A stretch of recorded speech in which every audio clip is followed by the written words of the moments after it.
Урматтуу агайын туугандарымдын алдыңыздарга келип, бири-бири менен учурашкан астери келип баталып кеткен бул эки команда Арашан Бишкек командасы жана Афият командалары беттешкен турат. Арашан Бишкек командасынын оюнчуларын айтып коеюн. Биринчи номерде команданын капитаны ойноп аткан Алсеитов Мирлан, экинчи Ибраимов Ренат, үчүнчү Дыйканалиев Назаркул, төртүнчү Мырзабай уулу Токтосун. Мына оюн башталды. Бешинчи Рабаев Михаил, алтынчы Жунусов. Саламатсыздарбы, ардактуу телекөрүүчүлөр, жалпы көпбөрү күйөрмандары улуттук оюндардын ичинде туу чокусунда турган көпбөрү оюнуна баарыңыздарды чакырып өтөбүз. Арашан Бишкек жана Афият командаларынын ортосундагы беттеш жана ошондой эле Арашан алгачкы улагын ыргытууга даяр. Жана ошондой эле алгачкы улагды Афият оюнчулары өздөрүнүн тайгазанынан алып чыгууга аргасыз. Алгачкы улак жаралды, Арашан алдыда жана 11-чи катар санындагы Таялиев Эрзат биринчи улакты ишке ашырган.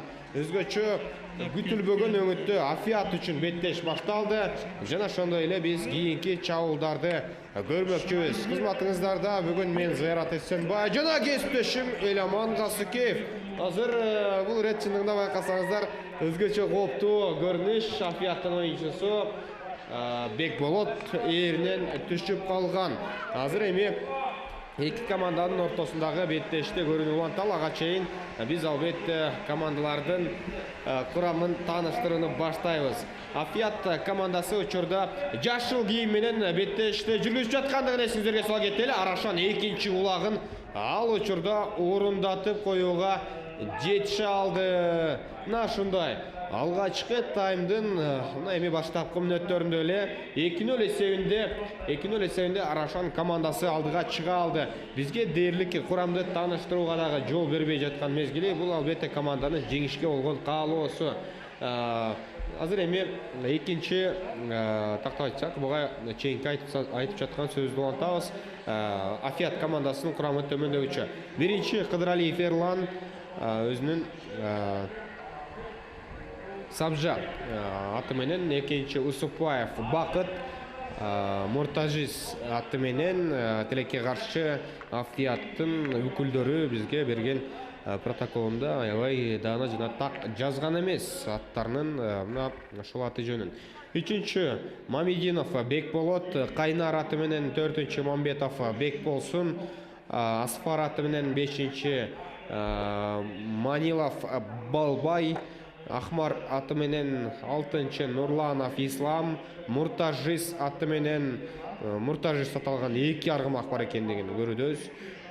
Жетинчи Абсаматов Нурлан, Захап аты менен 8-чи Абдинасеров Жоодар, Зарип аты менен 9-чу Шамшидинов Бексултан, Ляхив аты менен 10-чу Тургунбаев Арген, Уарт аты менен 11-чи Керезбеков Адылбек, Мазат аты менен Мазаспы, же болбосо Мазатпы, азырынча чындыгында тактап алуу кыйын. 12-чи Дүйшеналиев Чыңгыз Дулдул аты менен. Ушундай бир кызыктуу аттар менен бар.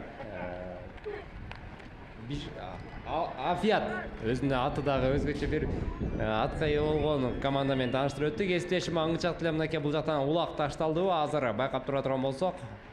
Дал ошондой. Улак ташталып, жана эсеп сандары 3-0 Арашандын пайдасына өзгөргөнүн айтсак болот.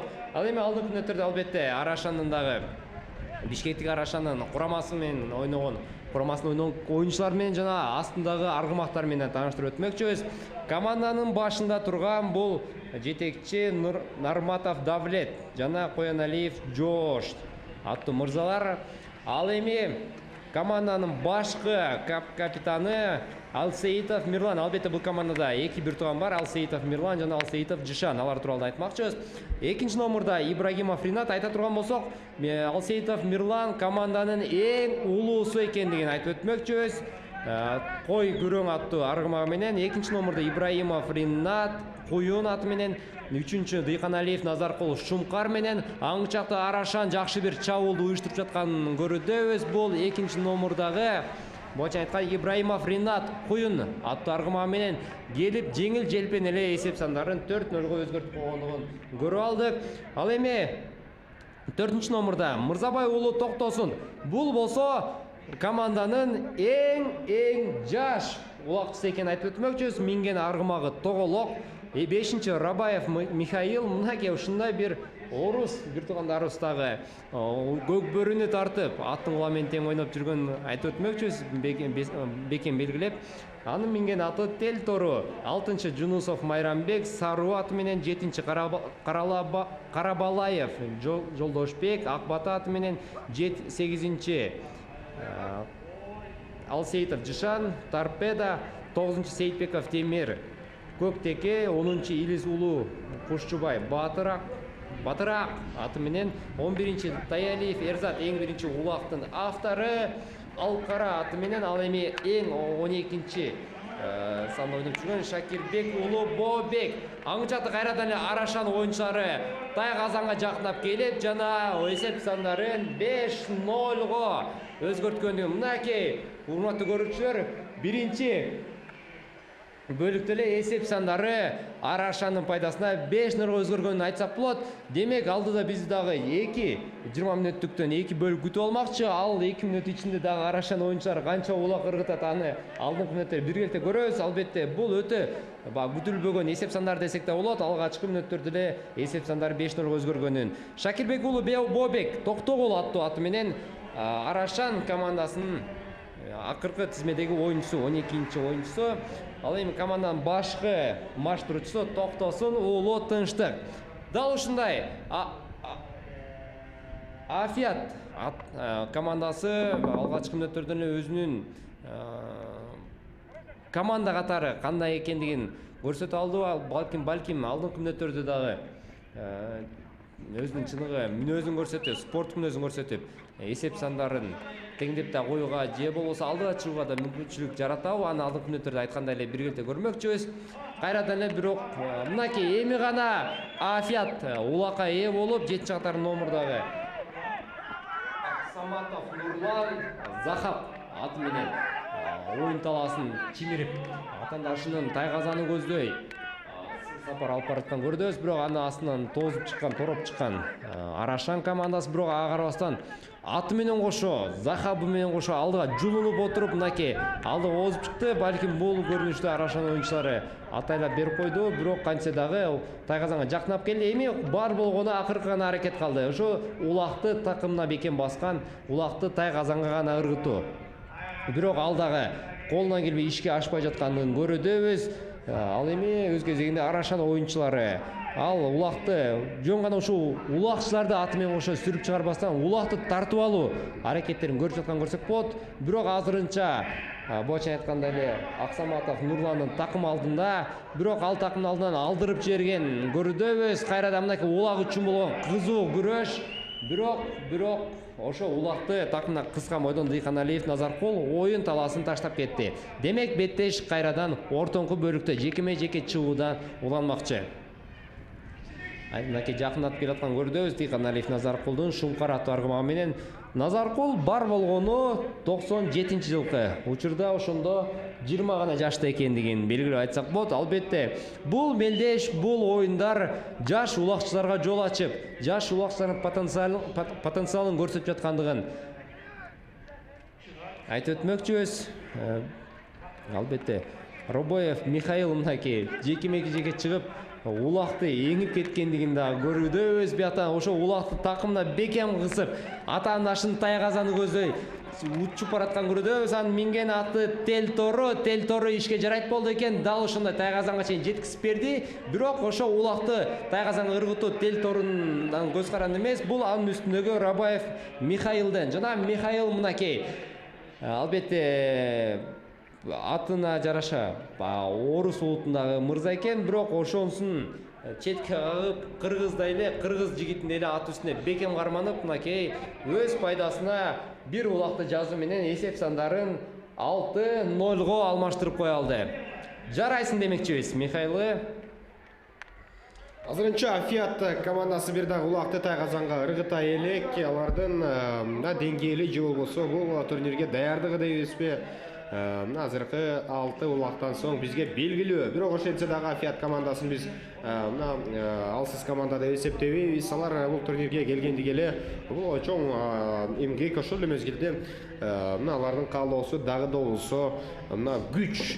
Арашан алгачкы дээрлик 5 улакты өтө тез жаратты. Ал талашсыз нерсе 6-чысын азыр ишке ашыргандыгын көрүп алдык. Бул чындыгында өзгөчө Арашан командасынын бул турнирде күчтүү экендигинен кабар берет. Усупаев Бакыт учурда улак менен жана Усупаев Бакыт эң башкысы көзөмөлдүктү туура жүргүзүшү керек. Антпесе атта бара жатып, ээр үстүндө бара жатып улакты таптырып коюшу мүмкүн. Азыр Арашан оюнчулары жолду тосуп бул чабуулду мизин кайтаруу аракетин көрүп жаткан кези бул рет Бакыт өзүнүн муртажис аргымагы менен ылдамдыгын жогорулаткан жана тайгазанга бара жаткан кези, бирок сызыктан буга чейин чыгып кеткен. Ошого байланыштуу бул чабуул жыйынтыгына чыкпайт. Азыр болсо өздөрүнүн тайгазанына жакын жердеги айып тегерекчен ичине улак орнотулат, ташталат. Андан соң эки команда өздөрүнүн мына эми борбордук бөлүктөгү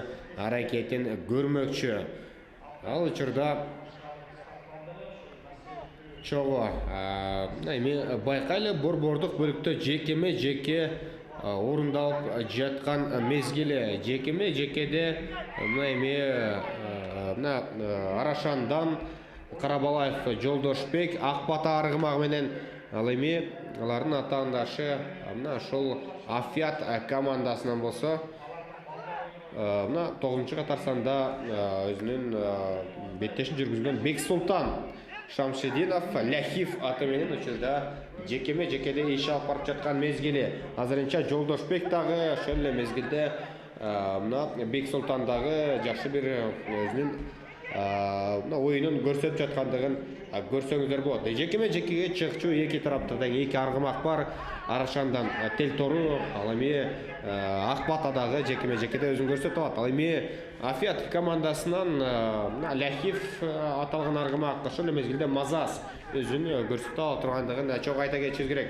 Ал учурда эки команда кайрадан талашка түшүп, анын жыйынтыгында Арашан бир топ озуп барып тайгазанга жакын калды. Fiat кууп жетиши керек жана бул чабуулдун мизин кайтарууга жетише алды. Бирок дагы да болсо улак азыр Арашан оюнчуларында. Арашан оюнчулары шамал менен тең жарышып, чындыгында азыр өзүн ат майдан үстүндө өтө эркин сезүүдө. Алар чындыгында өздөрүнүн бир аз алсызыраак команда менен ойноп жаткандыгын мына ушул оюну менен эле көрсөтүп жаткандыгын да байкасаңыздар болот. Кайрадан Арашандын тайгазанынын, тактап айтсак, Fiаттын тайгазанынын жанында мына талашка түштү оюнчулар чаң бийик көтөрүлгөн. Ага карабастан Fiat дагы да болсо коргонуу бөлүгүн мына бийик деңгээлде кармоого милдеттүү. Анткени коргонуу болмоюн чындыгында чабуул болбойт, чабуул болбоюн коргонуу боло берет.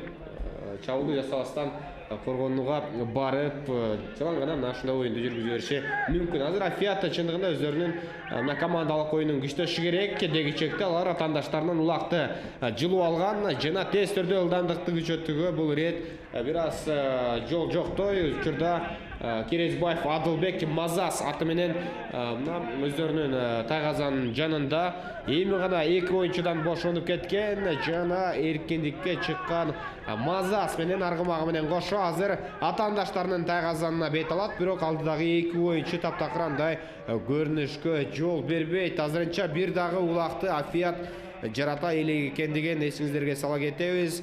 Учурда эсеп 0-6. Демек Арашан командасы барган сайын кайсы бир деңгээлде атаандаштарына мына улакты ыргытууга жол берет. Жада калса өздөрү жардам бериши дагы мүмкүн. Бирок эми Афиат командасы жардамга муктаж команда эмес.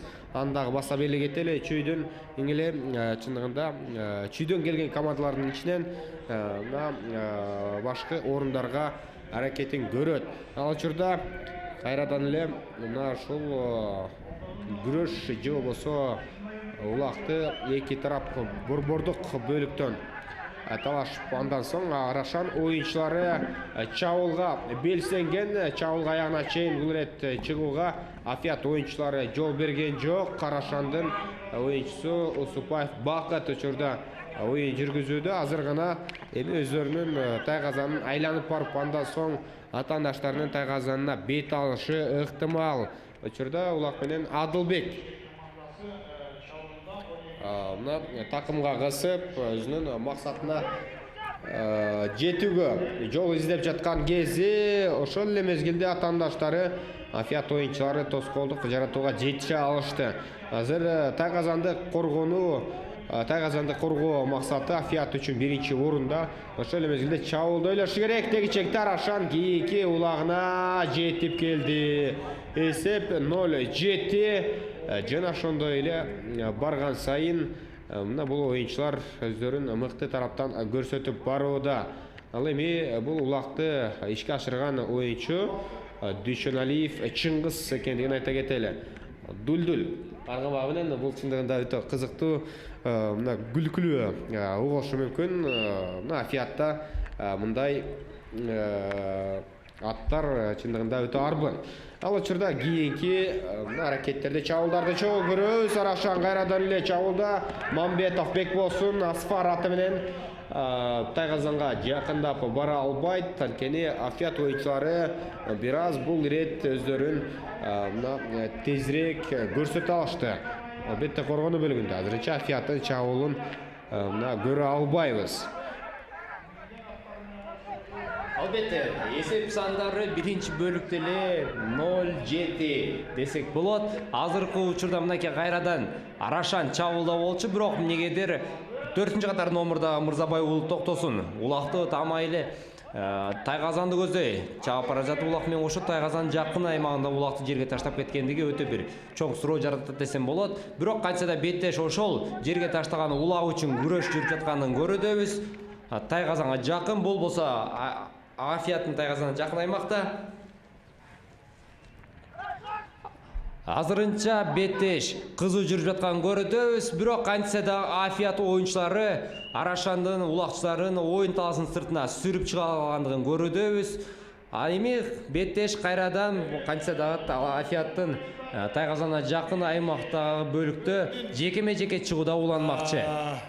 Дал ошол жекеме-жеке чыгууда Афиаттан ким, Арашандан ким чыгат, аны алдыңкы мүнөттөрдө дагы биргелте көрөбүз. Арашан Бишкек командасы биринчи. Бирок кайтса да мынакей аңгычакта эле ортодо башкы калсында ышкыры жаңырып, биринчи 20 мүнөттүк соңуна жеткендигин айтсак болот. Биринчи бөлүктүн жыйынтыгы Арашандын пайдасына 7-0.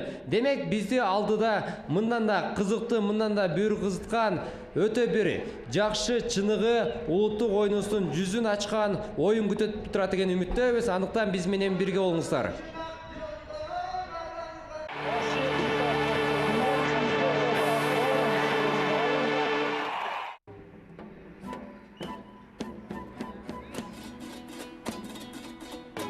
Ардактуу телекөрүүчүлөр, биз эки Арашан жана ошондой эле Афиат командаларының ортосындағы екінші таймға чакырып өтөлі. Биринчи бөлүк өзгөчө чоң артыкчылык менен жыйынтыгына келип жетти.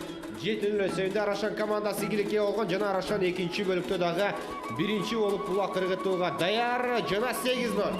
8-0 эсеби кайрадан жаралды жана улакты Усупаев Бакыт Муртажис аты менен ишке ашыргандыгын сиздерге жок, албетте экинчи катарсанда Ибраимов Ринат мына куюн аты менен азыр бул рет улакты тайгазанга салып кое алды. Эсеп бети 8-0 өзгөчө алгачкы мүнөттөрдө мына эми Арашан кайрадан эле буга чейинки биринчи таймдагыдай оюнду жүргүзүп жаткан кезде баштапкы чекетке Афиат оюнчулары тараптан улак жайгаштырылды. Кайсы команда өзүнүн тайгазанына улакты салдырып койсо, анда ошол команда өзүнүн тайгазанынан улакты алып, мына ошол чекетке алып келип жайгаштырууга милдеттүү. Андыктан бардык азыр эреже боюнча ишке ашып жаткан мезгили. Ал учурда сүрмө топ ишке кирген жана бул рет Арашандын Жунусов Майрамбек аталган оюнчусу Сару аты менен азыр атаандаштары сыртка сүрүп чыгаргандыгын көрө алдык. Демек, борбордук бөлүктөгү айыпты керекчеси азыр жеке көрүнүштү кабыл алат жана командалар бири-бирине каршы эми бул ирет күрөш жүргүзүш керек болот. Борбордук бөлүктө мына ушул буга чейин адат болуп калгандай азыр Арашандан Сейитбеков Темир Көктеке аты менен жана ошондой эле мына Афиат командасынан Керезбеков Адылбек мына ушул борбордук бөлүктө бири-бирине каршы өзүн көрсөтүп жаткан мезгили. Арашан командасынан жалпысынан 3 оюнчу жекеме-жекеде буга чейин өзүн көрсөттү. Ошолордун катарына Сейитбеков Темир да кирет, Көктеке менен ошол эле мезгилде Карабалаев Жолдошбек Акбата менен жана Рабоев Михаил Телтору аты менен мына жекеме-жекеде буга чейин өзүн көрсөтө алган.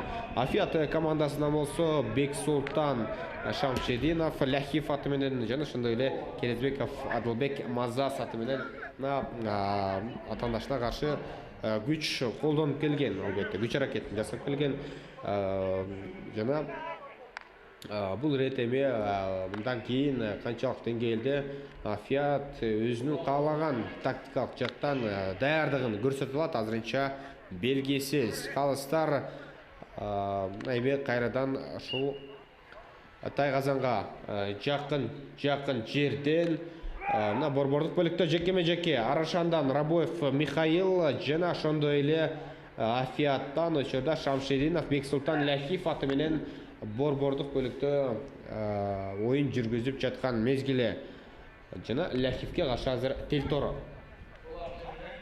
Дал ошондой мынакей экинчи бөлүктө өтө бир кызыктуу оюн менен башталды. Алгачкы мүнөттөрдө эле, алгачкы секундаларда эле эсеп сандарын 8-0 өзгөртүп алган Арашан оюнчулары аңчакты кайрадан эле улак менен оюнчулар оюн таласын таштап кеткендиктен кайрадан жекеме-жеке орун алмакчы. Буга чейин кесиптешин белгилегендей Арашан командасынан Рабаев Михаил, Карабалаев Жолдошбек жана Сейитбеков Темир жекеме-жеке чыккан. Ал эми бул көрүнүштө ким? 11-чи катар сандагы Таялиев Эрзат Арашан командасынан жекеме-жеке чыккан. Ага каршы Афиаттын кайсы оюнчусу? Дал ушундай көрүнүп турган эле 7-чи катар сандагы Аксаматов Нурлан Захап аты менен жекеме-жеке чыгып улак үчүн күрөш жүргүзүп жаткандыгын көрөбүз. Бирок азырынча коргонууда Арашан командасынын Таялиев Эрзат мыкты улакты коргоп жатканын көрсөк болот. Аты дагы өзүнүн үстүндөгү чабандесин түшүнгөндөй эле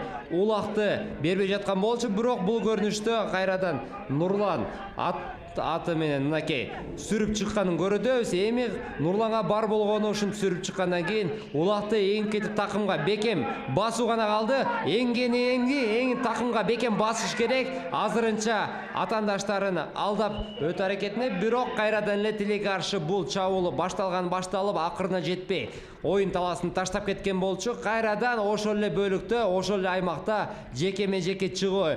Демек бул көрүнүштө кайрадан Аксаматов Нурлан өзү жекеме-жеке чыгабы же башка өзүнүн өнөктөшү ал улак үчүн күрөш жүргүзөбү? Аны алып мүнөттөр көрмөкчүбүз. Азырынча байкап турсак улак үчүн болгон күрөштө 5-катар сандагы Робоев Михаил өтө өзүнүн бир чеберчилигин көрсөтүп, алгачкы эңкейиште эле улакты эңип кете алган. Ошол менен биргеликте мынакей чабуулга бара жатканын көрдөбүз. Азырынча бир аз өзүнүн чабуулун басаңдаткан. Улакты такымына бекем кысып алганын көрдөбүз. Аны азырынча эч ким тарта албай келет. Кытай казанга жакындап келди. Акыркы аракет бар болгону улакты Тай казанга ыргытуу. Канакей Михаил өз командасы үчүн командасын иченчин актап керекке жарайт болду экен. Азырынча көрдөбүз. Ал эми Афият болсо коргонуудасын көрдөбүз. Жана жок, биринчи аракет ишке ашпай калды. Ыргытуу абадан улакты тартып алган Афияттын оюнчулары, бирок ошо тартып алуу аракетине улак тилекке каршы жерге түшүп калган. Жакшы бир каршы чабуул уюштурууга мүмкүнчүлүк бар болчу Афиятта. Эми гана Афияттын оюнчусу мынакей 11-катар сандагы Керезбеков Адылбек Мазат аты менен эңип кете алган. Бирок ал улак үчүн албетте Арашан оюнчулары талаш жүргүзүшмөкчү. Азырынча улак Афиятта, дагы да болсо улак Афияттын оюнчусу 11-катар сандагы Керезбаев Адылбекте. Улакты такымына бекем кыскан бойдон чабуулга бара жаткан, бирок эң башкысы ушактын эң жаманы бирок бар да. Улак ат менен кошо оюн таасын таштап кетти. Кайрадан ортоңку бөлүктө белгиленген аймакта жекеме-жеке чыгууда улак үчүн күрөш жүрмөкчү. Байкапсак улакты ортоңку бөлүккө алып келе жаткан бул 11-катар сандагы, жок, 7-катар сандагы Аксаматов Нурлан. Демек жекеме-жеке чыгуу башталды. Бул жактан байкап турсак, Арашандан 9-катар сандагы Сейитбеков Темир кайрадан жекеме-жеке чыккан, ага атандаш жараткан Аксаматов Нурлан.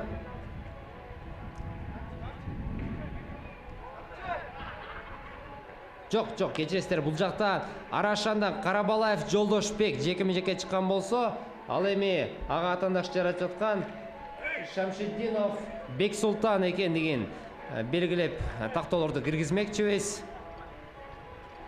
Азырынча жекеме-жеке уланууда. Айта турган болсок, Көкбөрүнүн эрежеси боюнча ушу жекеме-жеке чыгууда кандайдыр бир белгилүү убакыт берилет. Ошол убакыт аралыгында эч кандай улакчылардын бириси эңип кете албаса улакты, анда беттешти кайрадан жекеме-жеке чыгууну башка өнөктөштөрү улантмакчы. Ал эми ошол белгиленген убакыт бул 1 мүнөт экенин айтсак болот. Афият улакты такымына кыскан бойдон 2 оюнчу 1 оюнчуга каршы оюн жүргүзүүдө. Эми гана мынакей арашандыктар жакындап келди коргонууга, бирок кантсе дагы улак менен Афият оюнчулары бирок коргонууда албетте өз мыктылыгын көрсөткөн Арашандын мыктылары экендигин белгилеп айтмакчыбыз. Азырынча ушундай быкычкыда улак кимисинде экендиги көрүнбөй жатат, бирок улак үчүн күрөш кызуу жүрүп жаткандыгын көрүнүп туруда. Азырынча мынакей кайрадан Арашан оюнчулары өз улак тайгазан алыстат алган жана улакты өз караман өткөзүп чабуулга кирүү аракети. Ошол чабуулу кандай аяктайт болду экен байкапсак, ал эми улак менен Арашандын оюнчусу 4-катар санындагы Мырзабай уулу токтосун.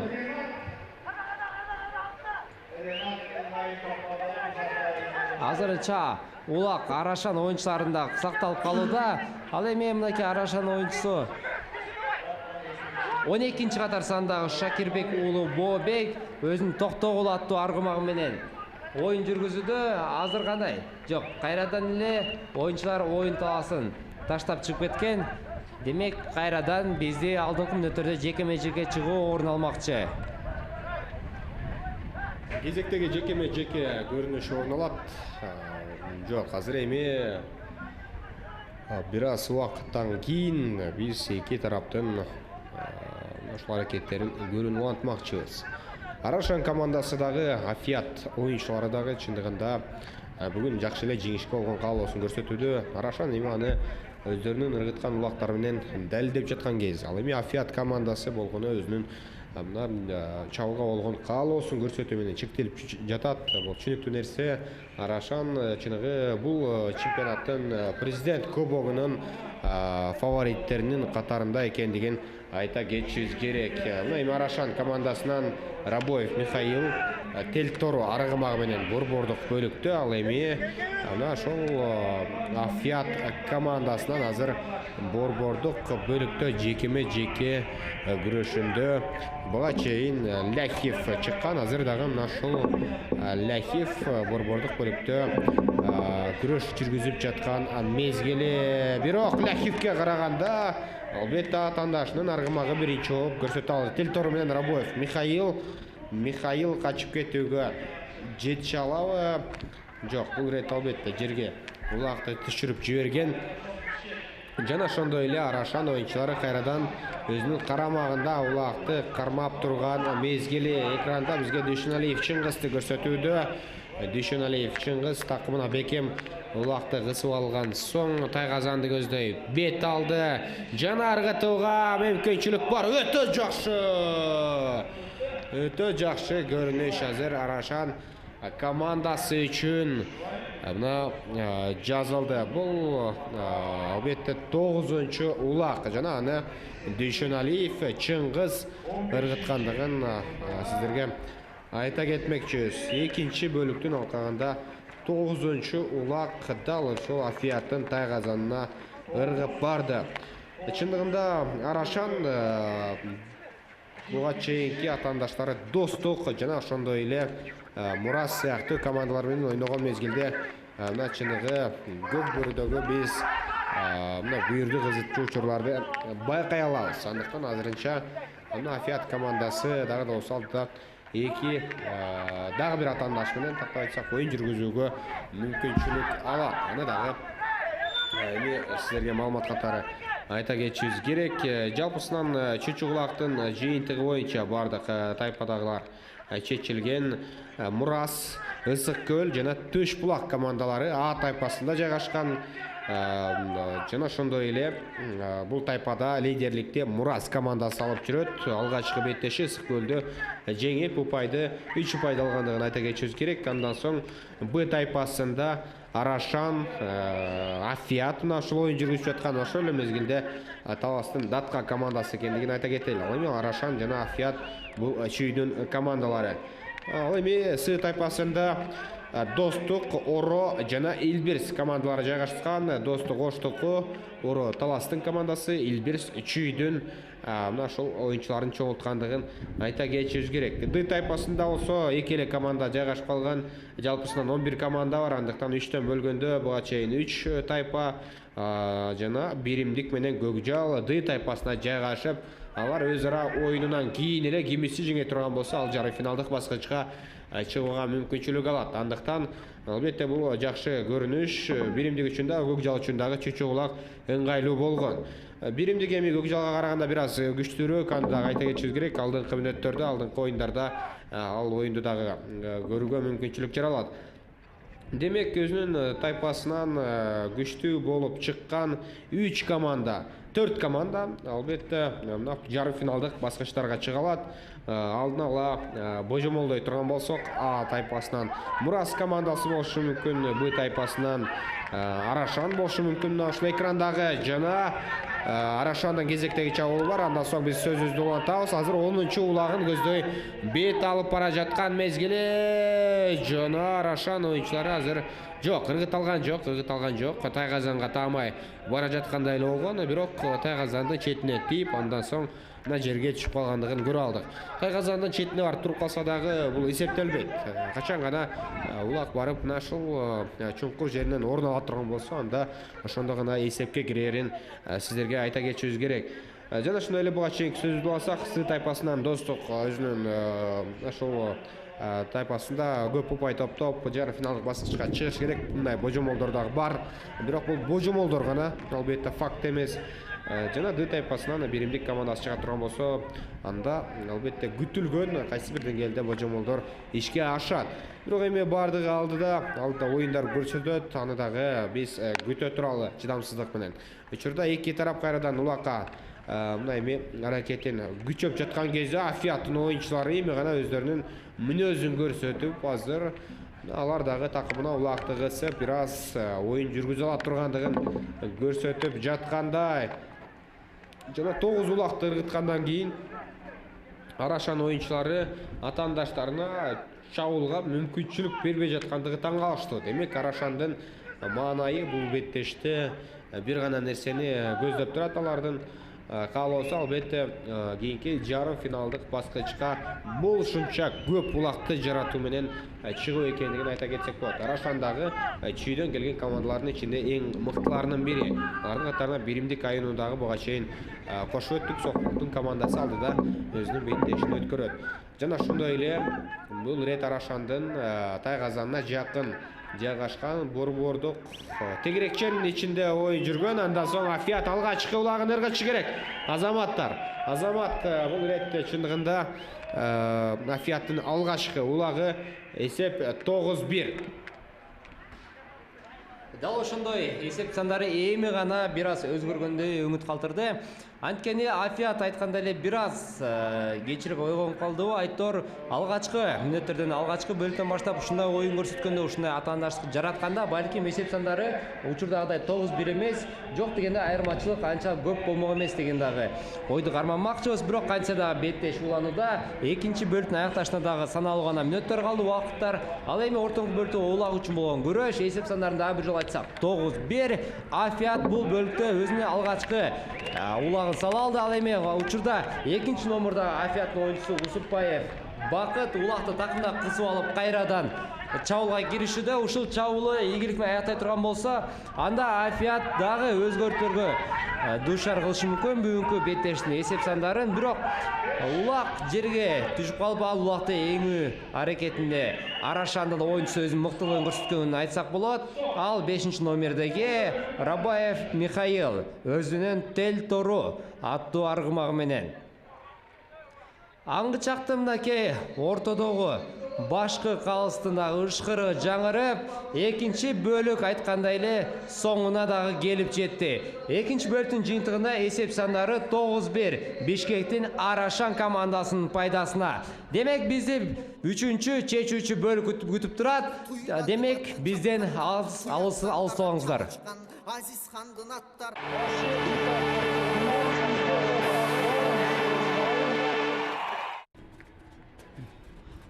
Урматтуу телекөрүүчүлөр, барыңыздарды кайрадан көгүлтүр экранга жакыныраак келүүгө чакырабыз. Анткени биз Чолпон Ата шаарында Бишкектик Арашан жана Афият командаларынын ортосунда 3-чү бөлүктүн башталган маалы азырынча 2 бөлүктүн жыйынтыгында эсеп сандары 9-1 Арашандын пайдасына. Мына ушундай чоң бир айырмачылыкта Арашан командасы азырынча алдыга чыкканын айтсак болот. Албетте Арашан качанкы Арашан демекчибиз. Анткени бүгүнкү ушул беттештердин негизги фавориттери, лидерлери ушул Арашан, Мурас, Достук, биримдик командалар экенин айтып өтмөкчүбүз.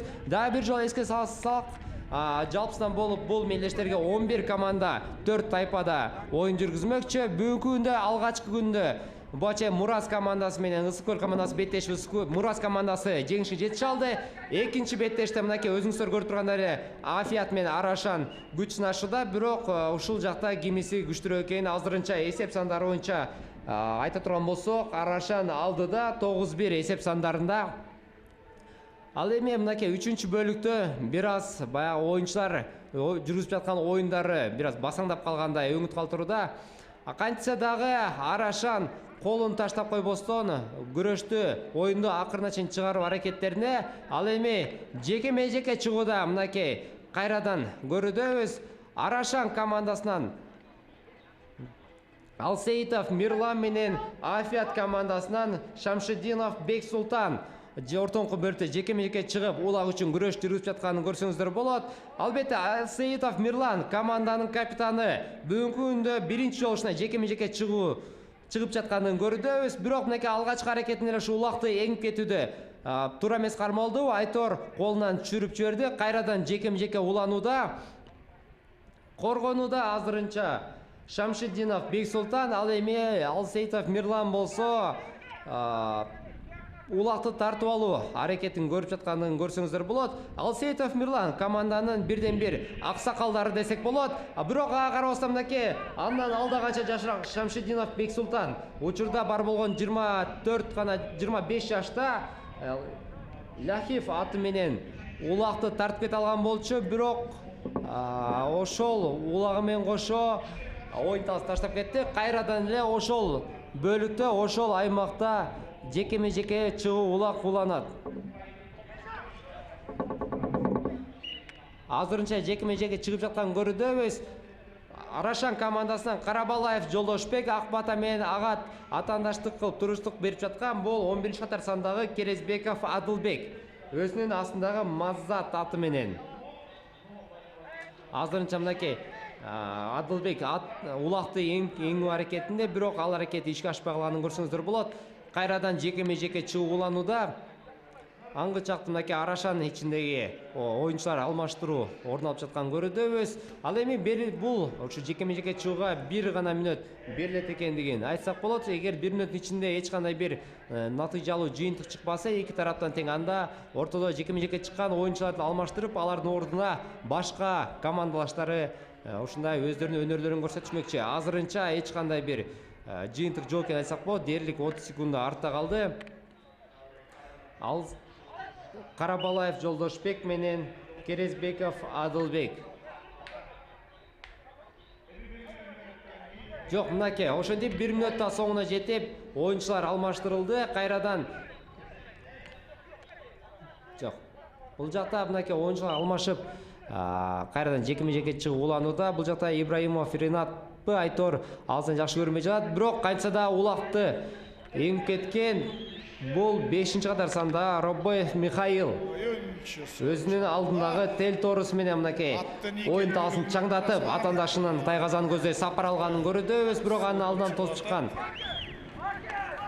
Бул Назаркул. Жок, кечирисиздер, бул Дыйканалиев Назаркул экендигин айтсак болот. Жана түзөлө бар тайгазанга улакты таштоо менен эсеп сандары 1-9. Шундай болмок. Не кылабыз эми, не кылабыз? 1-10 өзгөрткөндүгүн айтсак болот. Албетте буга чейин эсеп сандары 1-9 болчу. Демек, эсеп сандары 1-10 чейин жетип, бүгүнкү күндө мынакей эң бир чоң айырмачылык менен өтүп жаткан, болуп жаткан беттеш десек да болот. Арашан оюнчулары эсепти 1-10 айландырууга жетише алды. Жана ошондой эле азыр эми бул 3-бөлүктө эң акыркы балким Афият командасынын биз мына чабуу аракеттерин көрүшүбүз керек. Ал учурда кайрадан эле такымына бекем кысып, бул рет Арашан оюнчулары улак менен Ринат Ибраимов сыртка чыгып кетти тилекке каршы. Жана тажрыйбалуу ушул 32 жаштагы куюн аргымагын минип жүргөн Ринат азыр борбордук бөлүккө же болбосо айып тегерекчесинин ичине улакты жайгаштырган кези жекеме-жеке орундалат. Жана бул рет Алсеитов Мирлан Койгүрөң аты менен борбордук бөлүктө. Эми мына ошол жашыл кийимчен Афият командасынын жекеме-жекеге чыгып жаткан оюнчусу Керезбеков Адылбек экендигин айта кетсек болот. Адылбек Маза саргымагы менен азыр борбордук бөлүктө. Ал эми Алсеитов Мирлан Арашандан ошону менен 5-чи борбордук бөлүккө чыгып жаткан мына ошол оюн жүргүзүп жаткан жекеме-жеке оюнчу экендигин айта кетишибиз керек. Ал учурда азырынча Афият оюнчусу атаандашына жол бербестен чындыгында Адылбек жакшы оюнду жүргүздү. Андан соң кайрадан эле аргымагынын жардамы менен азыр мына артын тосуп, бул рет оюнду мыкты түрдө ишке ашырып жаткан кези Керезбеков Адылбек болгону 26 жашта экендигин айта кетишибиз керек. Ал эми мына ушул Афият командасында эң кичүү болгон бул Тургунбаев Арген. Ал 2000-жылы төрөлгөн Варт аргымагы менен оюн жүргүзүүгө мүмкүнчүлүк алган. Андан кичүүрөөктөр бар. 97-жылкы Ислам Нурланов, Жоодар Абдинасиров, андан тышкары 96-жылы төрөлгөн Шамшидинов Бекболот Кайнар атын минип жүргөндүгүн баса белгилей кетишибиз керек. Азыр кайрадан эле жекеме-жеке орындалат. Бирге бир чыгууда кооз көрүнүштөр негизинен эки күчтүү аргымак бири-бирине туш келген мезгилде орындалат. Качан гана эки аргымак бири-бирине каршы мына ушул төш менен келген мезгилде ошондо мына кызыктуулугу мына көрүнөт. Алсейитов Жешан ошол эле мезгилде атаандаштарынан Шамшидинов Бексултан борбордук бөлүктө жекеме-жекеде өзүн көрсөткөн. Азыр эми ал чабуулдагы нерседагы бул рет жемиштүү болгон жок. Кайрадан бул жоон топ ана ушул борбордук бөлүктөгү чекитке кайтып келе жаткан кезде жекеме-жекелер 3-чү таймда буга чейинки бөлүктөргө караганда көбүрөөк орундалууда. Демек 3-чү бөлүктө Афият командасы бир аз сапатуураак оюнду жүргүзө баштады. Азыр жекеме-жекеде Рабоев Михаил Арашан командасынан, ал эми атаандаштарынан мына ушул Керезбеков Адылбек Маза саргымагы менен жана Керезбеков Адылбек улак теңип кете алган. Тайгазанды көздөй келип экинчи улагын ыргытууга даяр жана Азамат азыр Керезбеков Адылбек Маза саргымагы менен экинчи улакты жасап кое алды. Бирок эки улак азыр Афият командасына болгону кийинки беттешке болгон каалоону же болбосо жакшы маанайды гана бере алат. Бул беттештеги менимче Афияттын тапшырмасы бүгүн аткарылган жок. Арашан болсо алдыга койгон миссиясын толук бойдон аткарды. 3-чү бөлүктөгү жыйынтыгына жакындап барууда. Андыктан азыр алдын ала эле биз Арашан командасына упайларды бере берсек болот. Бирок бул болгону факт. Ал эми чыныгы сый урматты көрсөтүү үчүн Арашан командасы азыр аягына чейин өзүн көрсөтүүгө аракетин жасайт. Экранда Илис уулу Кошчубай жалгыз азыр улакты сол такымына кысып өзүнүн жүрүшүн улантууда. Ага каршы Абдинасиров Жоодар ойноп көрдү. Жоодар толук бойдон мына өзүнүн жолун тактап айтсак таба алган жок. Жана андан ары мына улакты өнөктөшүнө берүү менен Арашан оюнчусу азыр мына бул рет чабуулду жыйынтыгына чыгарууга аракетин жасайт. Боппош жана жалгыз Алсейитов Жешан Алсейитов команданын күчтүү оюнчусу, бир топ тажрыйбалуу мына ушул кыргыз көкбөрүсүнүн тарыхындагы тажрыйбалуу оюнчулардын катарында торпеда аргымагы менен азыр бош калган Жешан Алсейитов эсепти 11-2-ге айландырган кезде 11-2 бул Арашан командасы чындыгында бул беттеште Афиятка караганда бардык мына ушул аспектилер боюнча күчтүү болуп чыга алды. Ал учурда эми мында кайрадан аракет уланууда. Буга чейин биз 17 жаштагы Тургунбаев Аргендин Уорд аты менен мына аянт үстүндө өзүнүн мына ошол оюну жүргүзгөндүгүн көрө алдык. Чоң артыкчылык жаралгандан кийин башкы мастоочусу жетекчиси Акимбаев мырза чындыгында мына ошол оюнчуга дагы ойногонго мүмкүнчүлүк берип жаткан кезде Арген Тургунбаев аягына чейин Тайгазанга жете алган жок. Бирок мына өнөктөшүнө өткөрүп берип бир аз улакты өзүнүн карамагында кармай алган. Афияттын кезектеги чабуул орундалышы мүмкүн. Алар эки гана улакты ишке ашыра алган, Тайгазанга ыргытылган. Азыр эми Арашан атаандаштарын Тайгазанга жолотпоо аракетин күчтөп жаткан кезде Арашан бирок азыр жарым күчү менен ойноп турган болсо деле бул беттеште жеңишке жетише алды. Биз эки команданын алдыдагы оюндарын сиздерге айта кетишибиз керек. Тайпалык оюндар бул азыркы өтүп жаткан беттеш. Арашан мындан сырткары Датка командасы менен беттешет. Ал эми Афият мына ушул Датка менен оюн өткөрөт. Андыктан эки командада бирден оюн калды. Ал эми Даткада дагы эки оюн бар экендигин айта кетишибиз керек. А тайпасында болсо Мурас мындан кийин Төшбулак командасы менен ойнойт. Ошол мезгилде Ысык Төшбулак менен беттешет. Ал эми С тайпасында Достук Оро Илбирс жана Илбирс Достук командаларынын ортосуна беттеш. Орындала тургандыгын сизге айта кетишибиз керек. Ошондой эле биримдик Көкжал командаларынын ортосундагы беттеш бүгүн мына ушул өтүп жаткан күнү орундалат. Ал учурда мына эми байкасаңыздар Ринат Ибраимов куюн аргымагы менен азыр кийинки улакты ишке ашырып азыр Тайгазанга ыргытып кое алды. Эсеп 2-12. 10 улак айырмачылык. Бул албетте Арашан командасынын бир топ күчтүү экендигинен кабар берип турган кези. Азыр эми барган сайын бул 3-чү бөлүк жыйынтыгына жакындап барууда. Жана аянттан сырткары сүрүп чыгарып, азыр Афиат оюнчулары оюндан бул рет Арашандын Темир Сейитбеков аталган оюнчусун четтетип койгон. Азыр 3 оюнчуну дароо 4 оюнчунун бардыгын алмаштыргандан көрө алдык. Мындай алмашуулар командага жардамын берет албетте. Чарчаган аргымактардын ордуна мына кезектеги өзүнүн кезегин күтүп турган аргымактар келип турган болсо, анда мына оюнчулардын оюну дагы таптакыр башкача түрдө, тактап айтсак, бир топ күчтөп калат. Ал учурда жекеме-жеке орундалууда жекеме-жеке жана Арашан командасы менен Афияттан дагы бирден оюнчу борбордук бөлүктө күрөш жүргөздү. Бул рет Шамшидинов Бексултан улакты жулуп кеткен. Андан соң окуя кандай түрдө өнүгүүдө чогуу байкайлы. Арашандын оюнчусу такымына бекем кысып алган соң бир гана максатты көздөп барууда. Тайгазанга жакындаган, бирок Афият оюнчулары эки жагынан кысып алып, азыр Тайгазанга жолоткон жок. Дегичекте бул рет ыргытууга мүмкүнчүлүк бар. Жана Арашан оюнчусу эртерээк ыргытуудан баш тартты.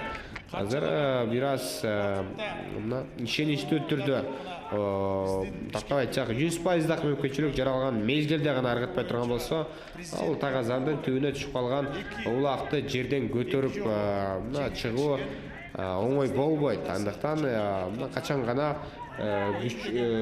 ишенген учурунда гана улакты Тайгазанга ыргытуу керек. Ал учурда кайрадан эле мүмкүнчүлүк жана 13-чү улакка азыр Арашан оюнчулары жакын болду, бирок Арашан аягына чейин өзүн көрсөтө алган жок бул чабуулда.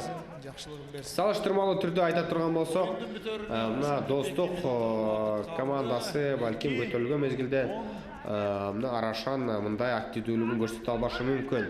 Тескерисинче Достук Арашандын ролунда, ал эми Арашан Афияттын ролунда дагы болуп калышы ыктымал, бирок болгону божомолдор. Андыктан Арашан алдыда Достук сыяктуу командага каршы балким өзүнүн тайпасына чыга турган болсо, ошол эле мезгилде чүчү улак боюнча туш келип кала турган болсо, анда албетте өзүн көрсөтүүгө мүмкүнчүлүк алат. Алдыда дагы эми мына мүмкүнчүлүк же болбосо Арашан үчүн жакшы учурлар бар. Жана ошондой эле жарым финалдык баскычка А тайпасы менен Б тайпасынын биринчи орундары чыгат. Демек, мына ошол Арашан менен Достук жарым финалдык баскычта жолугуша албайт. Алар финалда гана жолугушу мүмкүн. Жана ошондой эле мына жарым финалдык баскычтарда жеңилген эки команда 3-чү жана 4-чү орундар үчүн ат салыша тургандыгын маалымат катары айта кетели. Жана ошондой эле Достук финалга чыга турган болсо, анда тактап айтсак жарым финалдык баскычта биримдик командасы менен ойноп калышы мүмкүн. Эми алда дагы оюндар бар, андан соң бардыгы чечилет. Андагы чыдамсыздык менен биз сиздер менен кошо күтмөкчүбүз. Ал учурда жалгыз Арашан оюнчулары улак менен жана ыргытууга азыр гана жетише алды. Өтө жакшы. Шакирбек уулу Бообек 96-жылкы Токтогул аргымагы менен барып, азыр 13-чү улакты ишке ашырган мезгили. Эсеп 13-2. Bir stop. 13 2 эсебинде. Дал ошондой мынакей акыркы бөлүктүн акыркы гана мүнөттөрүндө Арашан командасы өзүн баштаган деми менен ошол токтоп калбастан беттешти кайрадан улантып эсеп сандарын Бир жакшынакай 2-13 чейин жетишкенин айтсак болот. Азырынча Афиат командасы эч нерсе кыла албай жаткандыгын көрсөк болот. Бар болгону бүгүнкү беттеште 2 гана улакты тайказанга, атаандашын тайказана ташталганын көрсөк болот. Бул да болсо Арашан Афиаттын кай бир деңгээлде өзүнүн команда катары мүнөзү бар экендигин айтууда. Мына эми 3-бөлүктөгү жыйынтыгына келип жеткен. Биз кийинки беттештерди күтөбүз. Бул жыйынтыкта эсеп 13-2. Алда дагы кызыктуу оюндар күтөт. КТРК спорт каналы менен бирге болуңуздар.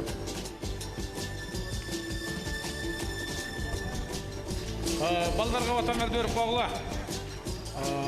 Рахмат жигиттер. Аман болгула. Дайым ушундай ат үстүндө кызык оюнду гана көргөзүлгүлө, кырсыктан шыкарып болгула. Помин. Рахмат.